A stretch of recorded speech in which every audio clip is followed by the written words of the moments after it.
has a very interesting name. Just before we came on air, I was asking him, "Is that your actual name?" Then it goes on to tell me he has 5 names on his ID. 5. Wait, what? Yeah. 5 sentence mzima is his name on his ID. I actually want to see your ID. I have 4.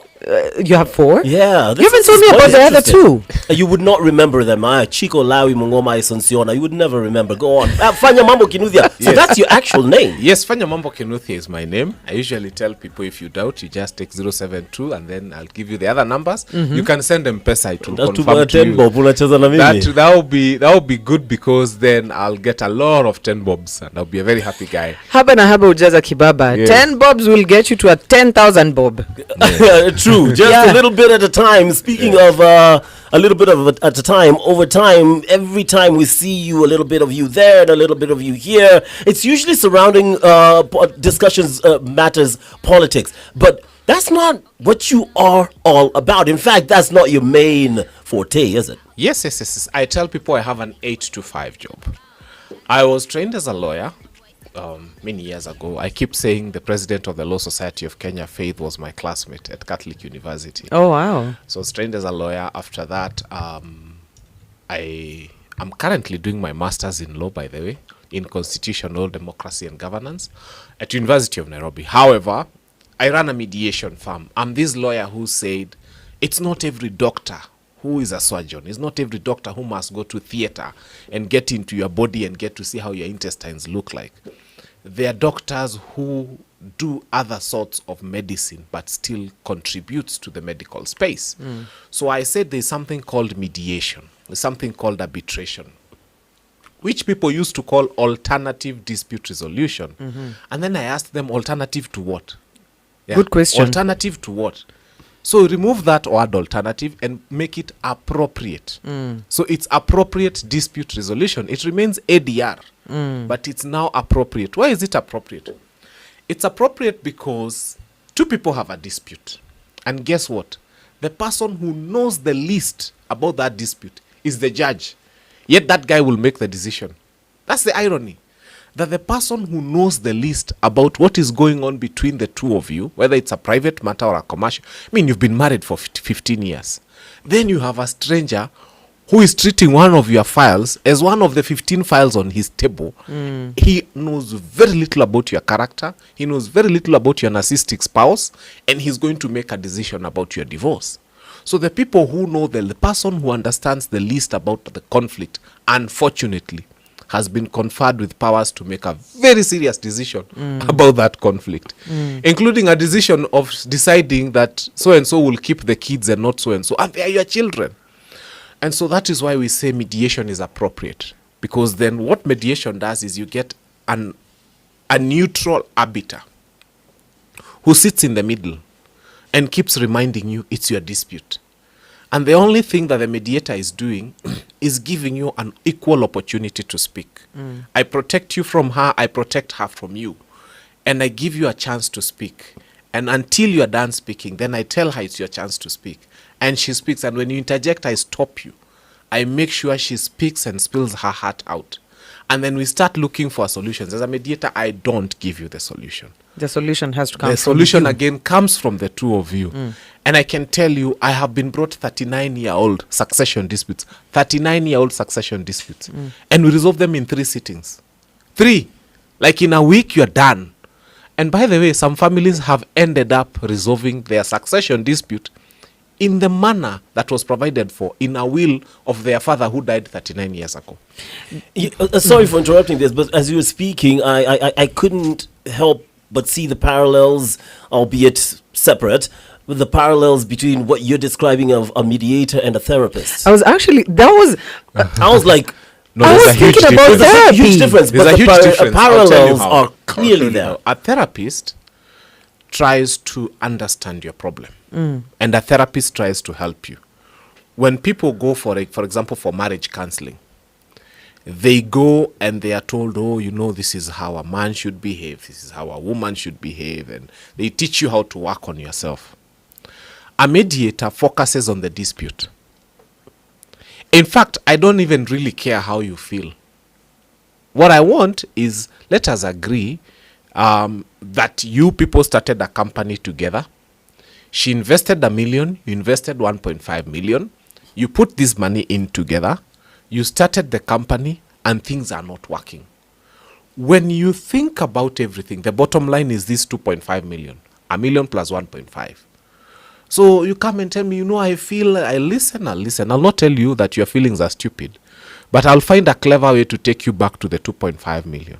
Let's focus on And the tell issue. you, if we can deal with this, then and there are some people who we send to counseling therapists to go and get now that emotional healing that they are looking for.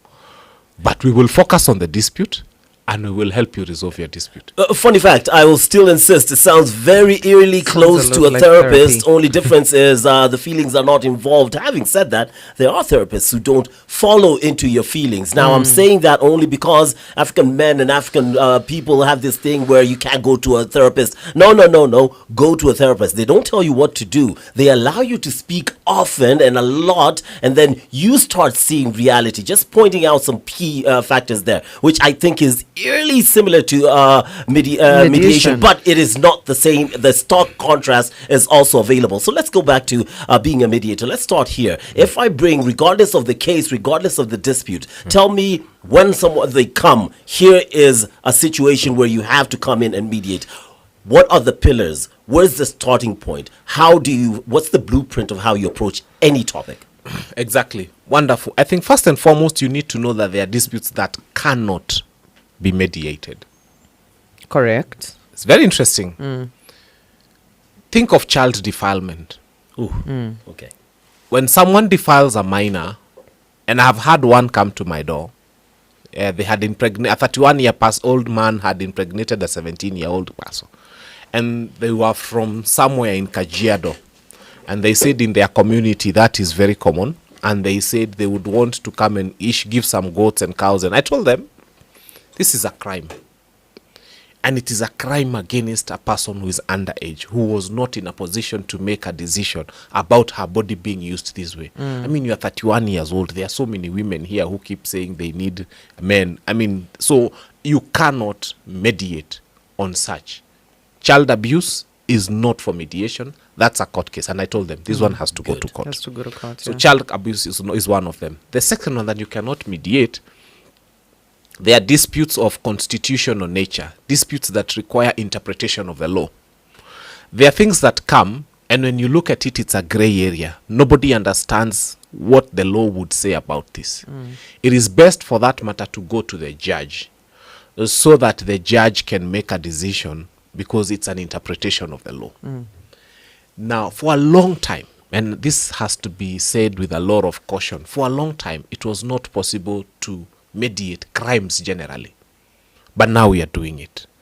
Some assault cases is, sometimes when you listen to assault, when you go to a police station and you hear a story of someone who says he was assaulted, you would kind of think that he was a saint until the other person comes and they realize it was a big fight. So those are things that can be mediated. For a long time, murder had never been mediated, but there's a leading case of Mohammed Abdo Mohammed versus the Republic of Kenya that was resolved through mediation. It was people within the Somali community who fought, and one person died, and the matter went to court. And then when during court, you're given bail and bond, and the person went. When he was free, they went back to Garissa, which is their home county. And they sat down and they agreed. And they exchanged camels. There's a way they do traditionally. When they came to court, they said, we are not going to participate in this process. We are not interested. We have forgiven one another. We have resolved our dispute. But the rule of thumb is that crimes generally cannot be mediated. But all these other commercial disputes, family disputes, employment disputes, people who have had a relationship for some time. An employment issue is, this is a boss who's been your boss for 5 years, 6 years. This one can be mediated. So those are some of the first steps, that this one, you first check whether this one meets the criteria for mediation. Now, once we see it meets the criteria for mediation, there has to be a willingness. Mediation cannot be forced on you. And what causes willingness in many people is, you have a dispute with someone, you tell me, utanijua, you will see a judge, I will teach you a lesson, you will hear from my lawyers. It begins there. And these people move to court. In the Kikuyu community where I come from, there's a saying that the person chasing and the person being chased, they both pant. You know, if I was to give you a chase from here downstairs, Eh. by the time we get to the stairs, both of us will be holding our knees and panting, and you'll be Yeah. asking who was chasing and who was being chased, because both of you are going to pant. So usually when you take someone to court, sometimes you even suffer more than that person, because you're being told today there's a mention, there's a pre-trial. You even become like a lawyer. You even know the difference between a mention, a pre-trial, a hearing. Yeah. I don't know, there's an adjournment, and you have to pay for each time your advocate appears in court. So we tell people sometimes it's good to allow them to go to court so that common sense can come into their heads. Because sometimes when you tell people mediation is the most superior method of dispute resolution, they don't listen to you. Of course. They tell you, no, you have to see my lawyer. But 3 years down the line, paying for appearance, and then you go to Kibra, that's when you realize how useless your case is, by the way. You find what we call a cost list. And on that cost list, the judge today has got 20 cases. And tomorrow akona zingine 20, and the other day akona zingine 25. Then you're like, wait a minute. Yani my file is one of these 20. He's not even passionate about it. No. So that's why we tell people, come to mediation. We sit down, we have a conversation. And there are rules that guide mediation. And would mediation be the same as arbitration? I'm just very curious. Interesting. Mediation and arbitration are two different things. Oh. An arbitrator is a private judge.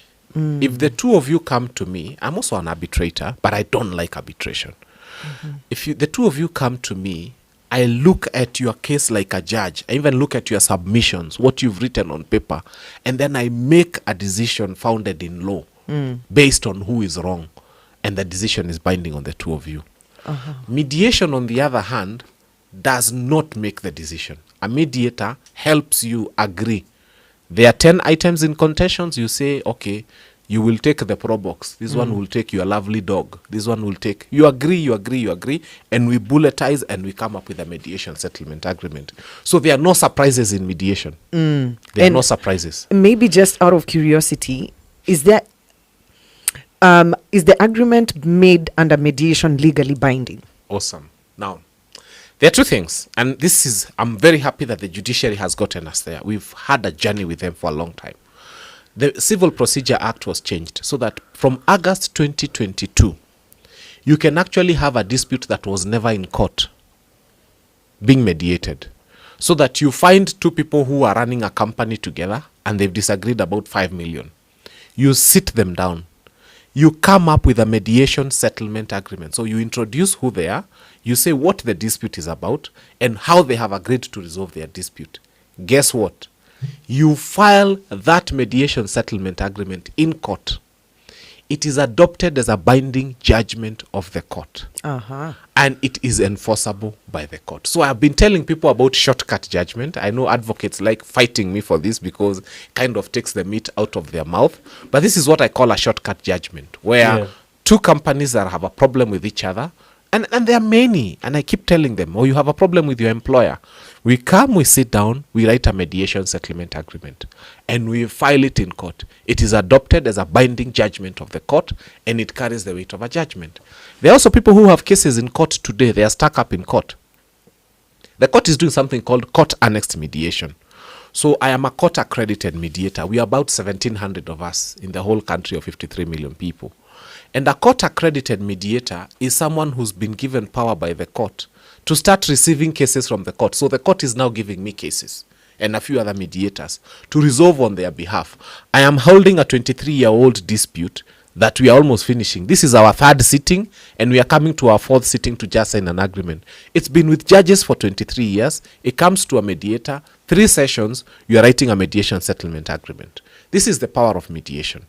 So you can have a mediation settlement agreement, and it will always carry the force of a judgment once it's filed in court. Legally binding. As you were speaking, it kind of reminded me of something. Now, listen, first and foremost, everyone has the final say, something that you're like, I don't care what opinions are or how I feel when it comes to the final word. This is what has the final word in someone's life, right? Yes. So for me, it happens to be the Bible, right? Yes. Interesting you should say something, because it reminded me of Matthew 5:24, where you're being told that if your enemy takes you to court, become friends quickly before you go to court. Yes. The verse continues to say that otherwise your enemy might turn you over to the judge, and the judge might give you to the guard, and you will be put in jail. Avoid all this by settling out of court and trying to find peace. Which reminds me of the story in the Daily Nation, which I was showing you just earlier, that made you say that Fanya Mambo would definitely buy a copy of the paper.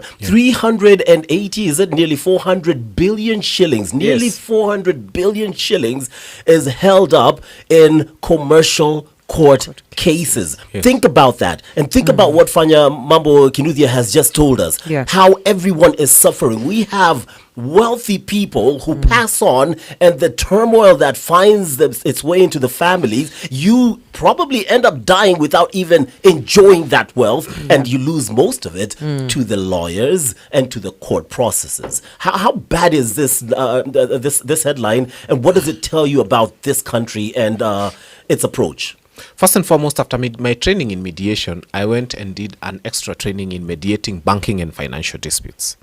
And we started working with the Kenya Bankers Association. The Kenya Bankers Association decided to try mediation for some of the cases they have in court. And within the month of April, of a trial period of 2 months, they unlocked 7.2 billion back into the economy. Wow. How does this happen? Two people, they have a company, they've invested together, the company is doing well, and then at some point, people always conflict when money comes. Yeah. There's a tender, we do everything, we do very well until the government pays. And then munaanza mizozo. And then what happens is they put a freeze on that account until the matter, as lawyers like saying, is hard and determined. 3.5 years on, the matter has not been hard and determined, and there's like a 50 million stuck up in that account.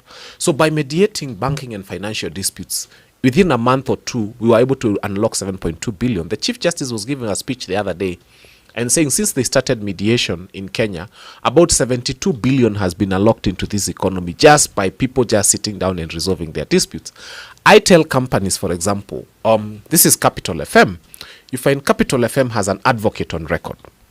When you have an advocate on record and someone walks in here with a demand letter, what you do is you bounce it to your advocate because you're telling them we've also lawyered up. That's the term, we've also lawyered up, and we have a good one. We have the best, he speaks the best English. What your advocate does is they write a similarly brutal letter, for lack of better word.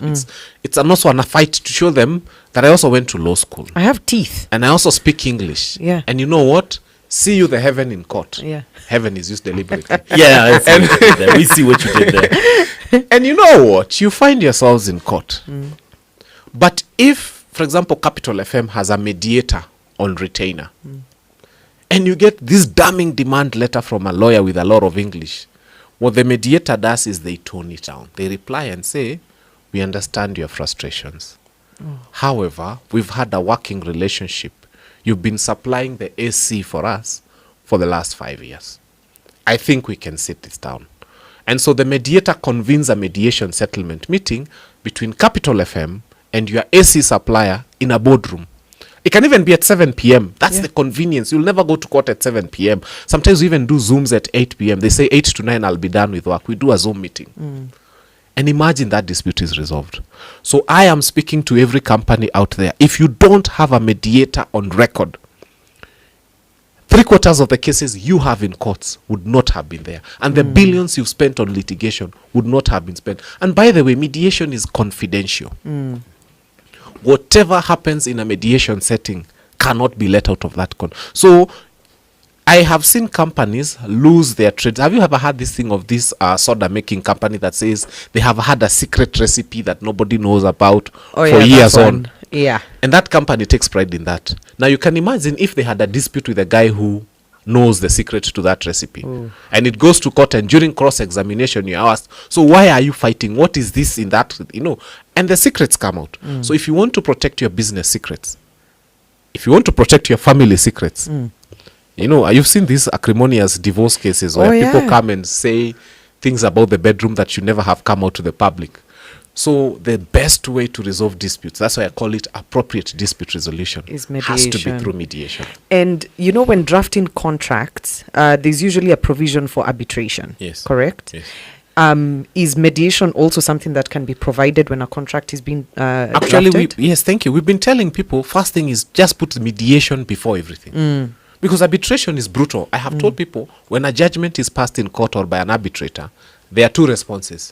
There will be a wee and there will be a hallelujah. Yeah. One person will scream and hate the whole thing, and one person will be saying, hallelujah, I have won. I've gone down the arbitration route a couple of years ago with a contractor that was working on something for me. And good thing I was on the hallelujah side. Yes. Thank God. Yes. Because I'm just one of those people that I could not be bullied. Yes. But it was also not the best experience to go through. It took shorter time for sure. Yeah. And it was handled well. Yeah. But I'm thinking in cases where, because court cases drag on for so long, and the time aspect and the cost aspect is something that just eats people up. So maybe when we come back, we can look at the cost of mediation, because I'm very curious about that. Absolutely. We'll look at the cost of mediation. We'll look at some of the areas or cases in which Fanya Mambo Kinuthia would actually urge Kenyans to avoid the court.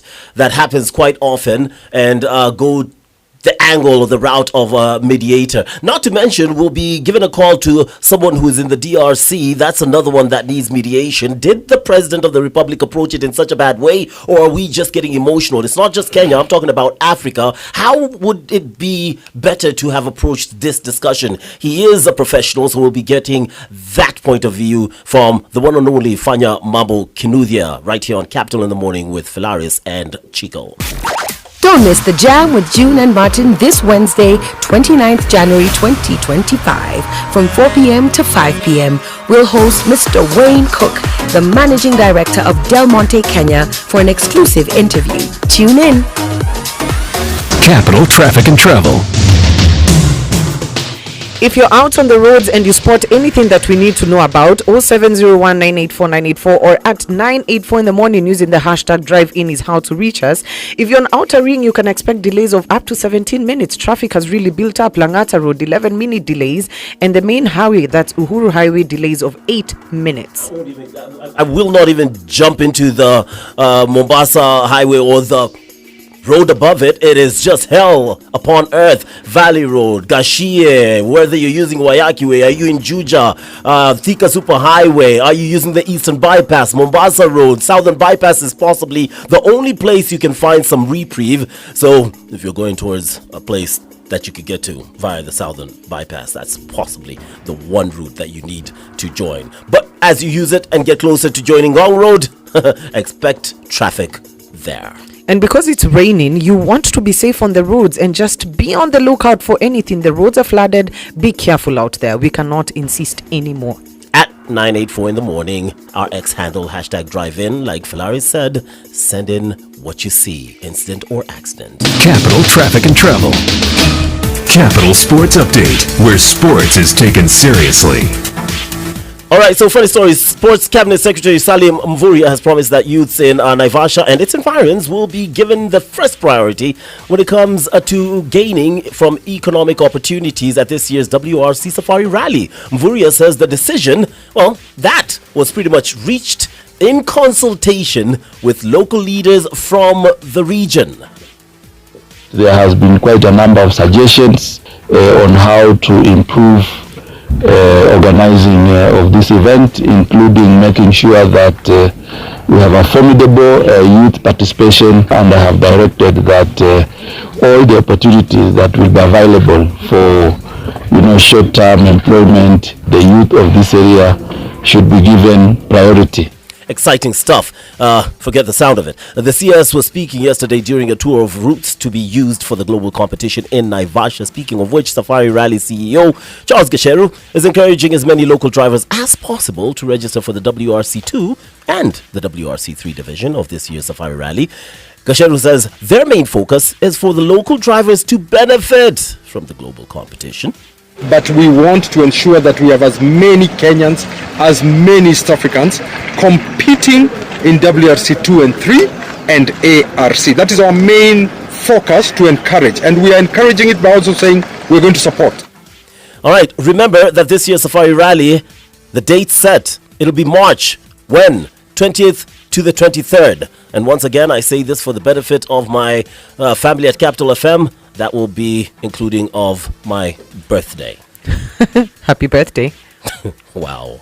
Confederation of African Football has announced that postponed Africa Nations Championship CHAN to be co-hosted by Kenya, Tanzania, and Uganda. Well, it'll be held from the 2nd to the 30th of August. Mark your date on the calendar. The football event customized for local-based players was initially scheduled to take place next month, but it was moved to a different date, simply to give the hosting nations, Red Kenya, time to ensure facilities are ready. Kenya is in Pool A, by the way, alongside two-time champions Morocco, DRC, Zambia, and Angola. Make do with that as you will. Capital Sports Update. Up to the minute sports, where sports is taken seriously. Hashtag appoint IEBC now.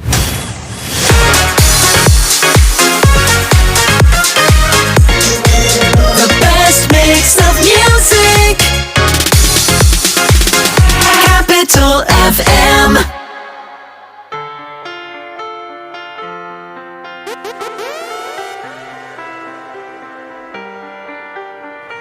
I let it fall, my heart, and as it fell, you rose to claim it. It was dark, and I was over, until you kissed my lips, and you saved me. My hands, they were strong, but my knees were far too weak.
Some Tina Turner.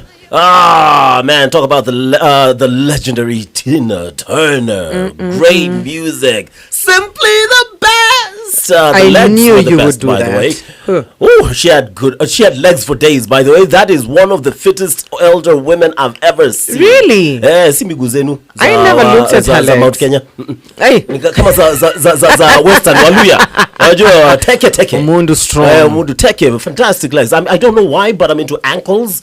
I always pay attention to ankles. You're into really ankles? Creepy, by the way. This is a really creepy conversation. I need a mediator to send me back to some sanity. Ooh, speaking of mediators, we're here with Fanya Mambo Kinuthia right here on Capital in the Morning. And I'm about to put him on task before we wrap it up. But first, I want to read something that was sent via our messaging app. 0701-984-984. It's a WhatsApp number. So we got a message from the one and only Jackie Oyuyo, who's been very keen. In fact, just recently we were talking about how journalists are being paid. By the way, unalipaga watu kiingia studio. Come on, fanyaga hivyo. When you have good content, they look for you. So you kwa hivyo hapa tupati pesa. Moving on swiftly. So some journalists do that, and she was like, she's actually experienced something similar where she was called later. And then today she goes like, Hold up, boys and girls. Yeah, you're here. Usually it's just Felaris and I. But I want to write off a reply. I am both an arbitrator and a mediator. And there's space, sustainability for both. She's online. Good morning, Jackie. Good morning. How are you, my dear? I'm good. How are you? I'm great. So what really irked you with whatever Fanya Mambo Kinuthia said? Because you were really quick to fire. So, I heard the statement arbitration is brutal. Yeah. Any type of dispute lends itself to the opportunity for brutality. So it is upon the arbitrators and the mediators to guide the process in a way that makes it less brutal for both parties, or more parties if there are more than two, and really create space then for the healthy resolution of those disputes to help preserve the relationships beyond the dispute. Mediation has a space for that. Arbitration has a space for that. Granted, there are more complexities, if you will, or formalities, if you will, in an arbitral process, but let's sort of dispel the myth that there is competition between the forms of dispute resolution. Fanya Mambo?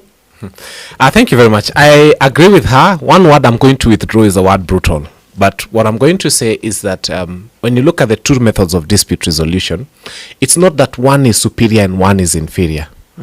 It's just that mediation has no surprises. Because you see, you will only get to know the judgment or the arbitral award of an arbitrator after they have told you that this is the person who carries the day. For mediation, you walk through the steps. You can predict, and you only sign what you have agreed to. Arbitration, unfortunately, when an arbitral award is given to you, it's been given to you. So it's like a judgment. That is the only huge difference between the two. Are you in agreement with that, Jackie? Happy days? No, there's a bigger difference. And the difference is mediation gives the parties more control of the process. And maybe I'm just emphasizing something that he has said. The parties ultimately carry the decision in a mediation. The mediator is just there to facilitate that negotiation back and forth between the parties. In an arbitral process, the parties have said, we cannot do it. Here, you tell us what you think should happen. And that is the distinction. More or less same thing. All right, thank you very much, Jackie. That was Jackie Oyuyo, who is also a mediator and an arbitrator. It's just good to listen to the two of you have this slight back and forth, but it's quite interesting. Okay, so you had a question prior to the break that you wanted addressed. Cost. Because legal matters, legal processes, we know how expensive they can be. Just even the mere thought of them, you're like, yeah, who's funding this? And a lot of times people either opt out and decide, you know what, we'll find ways of dealing with this, or a lot of people just then end up committing every single resource in the hope of getting whatever it is that is promised to them at the end of the process. So mediation being this thing that I'm sold for the process, by the way. Absolutely love it. Any matter that I would have, I would definitely find a mediator. But what's the cost attached to it? Thank you. I think I'll start with court-annexed mediation. Court-annexed mediation comes almost at a zero cost to the person. What I mean is you have a matter in court, and then you go and submit to the judge that you'd like the matter sent to mediation. The judge sends the matter to mediation. The judiciary pays the mediator. And guess what? They pay the mediator only 20,000 for that case. So sometimes you have a dispute spanning into, I had one on my desk and I could see they were fighting over 70 million, but I got paid my 20,000 because it had come from the judiciary. So when it's coming from the judiciary, it's a fixed thing, it's known, that's what happens. But for us, we look at it from another angle. If it's a private issue, again, I'll tell you, most of the times it's a third of what it would have cost you to litigate. Okay. Most of the times it's a third, because you even have conversations with the mediator before. Imagine you even mediate on your own costs. You agree, and then there are no hidden costs. Yeah, you agree. You even agree on the meeting times, the convenience and all. Yeah. And who can become a mediator? Can I become a mediator? A plumber can become a mediator.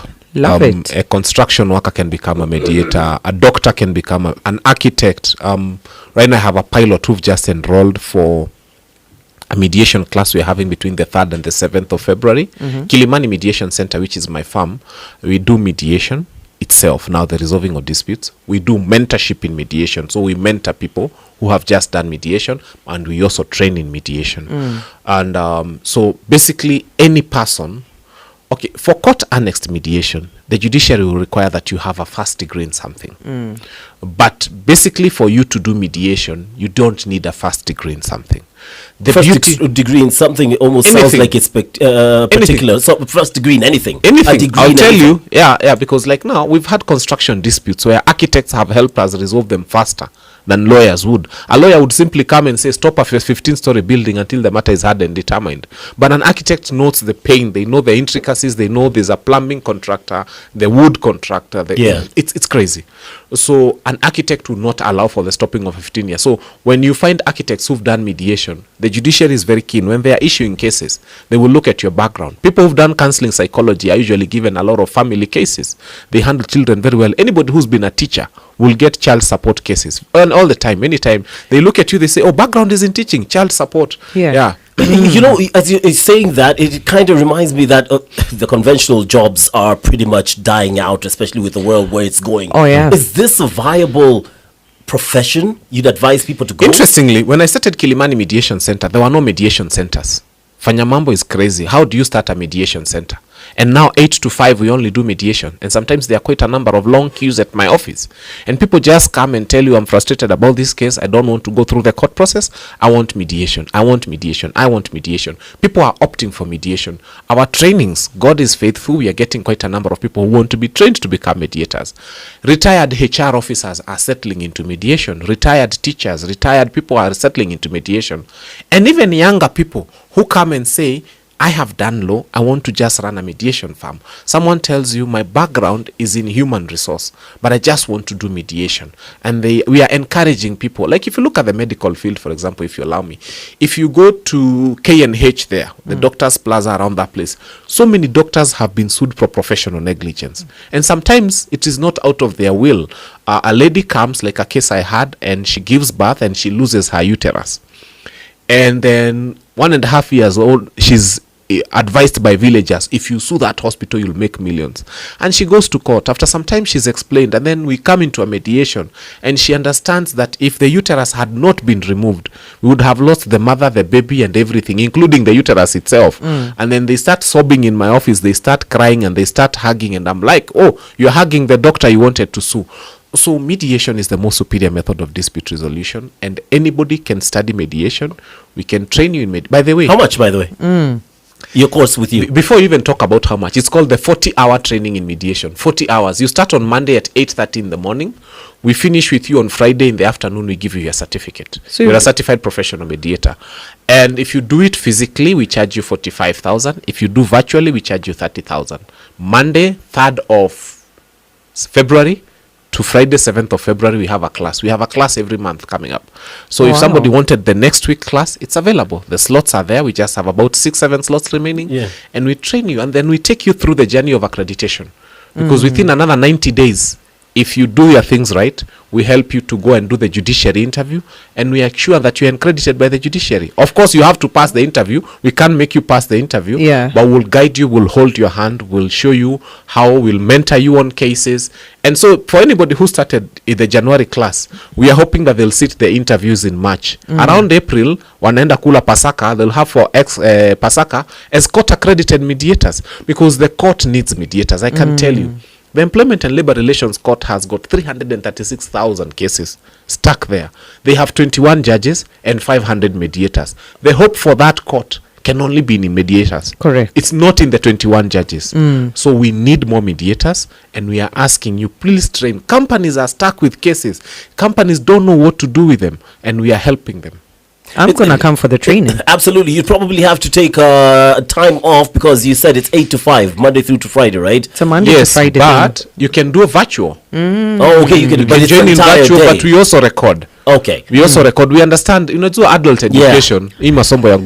So we understand someone is working, so they can maybe plug into the morning session, miss the afternoon, but there's a recording, and they go through. And then we set Saturday where we dedicate ourselves to go through with those people who missed a few days and they feel they want. Because we are a mediation only firm, we have time for this. I love that. 100%. Can we just wrap this on? I don't want to miss out on this. Now, there's a lot of backlash for President Ruto when it comes to how he approached the Congo DRC situation intervene, especially after the embassy for Kenya and, of course, the other countries were caught up in the rioters attacking these embassies, including the U.S. embassy and the embassy of Rwanda. Now, the history between Rwanda and Congo and the history leading up to that, the 94 genocide, how France was implicit in that. There's a whole lot of history between it. Ruto decides to call Macron, the president from France, to talk about this scenario. That in itself was a mistake. How would you, is this first and foremost something that you would consider ticking the boxes as to something that can be mediated? First and foremost, I'm trained as an international mediator. So beyond the other trainings in mediation, I have specialized training in international mediation from ADR Center, Italy. And so I have grown in the mediation space. And I would tell you, one of the biggest mistakes that our president makes is political mistakes. We have a proper constituted diplomacy, like now under the Ministry of Foreign Affairs. Good diplomats who understand the region, who understand everything and the intricacies.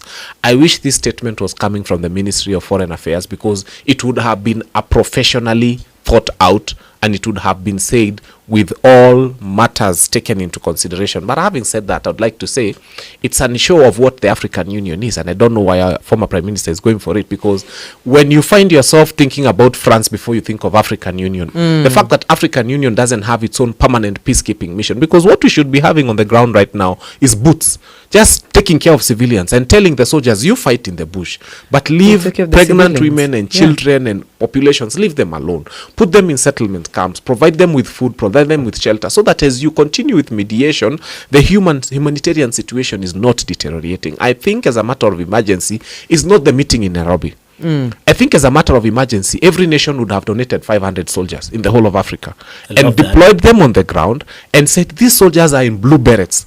Even white, if you have to, they are not here to fight anybody. They are going to protect civilians. We want a child who is 5 years old, 6 years old, to continue playing football as the soldiers fight in the bush, then the mediation can continue. So this can be mediated, but it's a huge failure on the African Union, and I don't even know why we have that thing. It's a moribund institution that doesn't work. Could it work if we had more mediators like you in it and advising? Yes, exactly, perhaps? because one of the things, when you look at the conflict in DRC is suffering from its own blessings.